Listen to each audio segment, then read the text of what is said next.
എങ്ങനെയുണ്ടായിരുന്നു എല്ലാവരുടെയും കൂടെ ഭയങ്കര അടിപൊളിയായിരുന്നു. ശരിക്കും പറഞ്ഞാൽ എനിക്ക് ഒരു ടെൻഷനൊക്കെ ഉണ്ടായിരുന്നു ഇത്രയും സീനിയർ ആർട്ടിസ്റ്റിലൂടെ ഒക്കെ ചെയ്യുന്ന സമയത്ത്. പക്ഷേ ഭയങ്കര ഭയങ്കര സപ്പോർട്ടിങ് ആയിരുന്നു. ആശ ചേച്ചി ആണെങ്കിലും ശരിക്കും ശരിക്കും മോളെ പോലെ തന്നെയാണ് കണ്ടുകൊണ്ടിരുന്നത്. അടിപൊളിയായിരുന്നു, നല്ല എക്സ്പീരിയൻസ് ആയിരുന്നു. കാളിദാസ് ജയറാമാണ് ചേട്ടനായിട്ട് എങ്ങനെയുണ്ടായിരുന്നു നിങ്ങളുടെ ഒരു എന്താ പറയാ ഒരു അനിയത്തി ചേട്ടൻ കോമ്പിനേഷൻ? ഞങ്ങളുടെ ഞാൻ ഇടയ്ക്ക് ഇങ്ങനെ കളിയാക്കുന്ന സാധനമൊക്കെ ഉണ്ട്. അധികം വലിയ കുറച്ച് സ്ക്രീൻ ഉള്ളത്.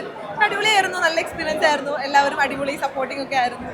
ഞാൻ പടം കണ്ടിരുന്നു. അപ്പൊ നമുക്ക് ഒരുപാട് കരച്ചിലൊക്കെ വരും ഓരോ സീനുകളൊക്കെ കാണുമ്പോൾ. അതൊക്കെ എടുക്കുന്ന സമയത്ത് എങ്ങനെയുണ്ടായിരുന്നു ഈ ജയറാമേന്റെ മോന്റെ കാളിദാസ്? ഫൈനൽ സീൻ ഞാൻ കാണാനുണ്ടായിരുന്നില്ല, ഞാൻ ഇല്ലായിരുന്നല്ലോ. പക്ഷെ എനിക്കിപ്പോ കണ്ടപ്പോ എനിക്ക് ഇമോഷണലി വന്നു. നമുക്കും കണക്ട് ചെയ്യാനുള്ള കുറച്ച് സാധനങ്ങളൊക്കെ ഉണ്ടല്ലോ. അവസാനം ആശ ചേച്ചിന്റെ ഡയലോഗ് പൊളിച്ചില്ലായിരുന്നു അല്ലേ? അതാണ് അതിന്റെ ഹൈലൈറ്റ്. മൊത്തത്തിൽ എങ്ങനെയാണ് നമ്മൾ പണ്ട് പപ്പയുടെ സ്വന്തം അപ്പൂസിനൊക്കെ ജയറാമേട്ടനെയും കാളിദാസിനെയൊക്കെ കുഞ്ഞായിട്ട് കണ്ടതാണ്. അപ്പൊ അങ്ങനെയുള്ള അപ്പൊ അതിൽ തന്നെ നമ്മൾ ഒരുപാട് കരച്ചിലൊക്കെ വരും. അതിൽ നിന്ന് വലുതായി ഈ ഒരു സിനിമയിൽ വരുമ്പോൾ എങ്ങനെയുണ്ടായിരുന്നു? അടിപൊളിയായിരുന്നു. രണ്ടുപേരും ഒരേപോലെ തന്നെ ഇപ്പോഴും രണ്ടുപേരും ഒരേപോലെ തന്നെ ഇപ്പോഴും കൊണ്ടുപോകുന്നുണ്ട്. അടിപൊളി അഭിനയമായിരുന്നു രണ്ടുപേരുടെയും. ഇഷ്ടപ്പെട്ടു.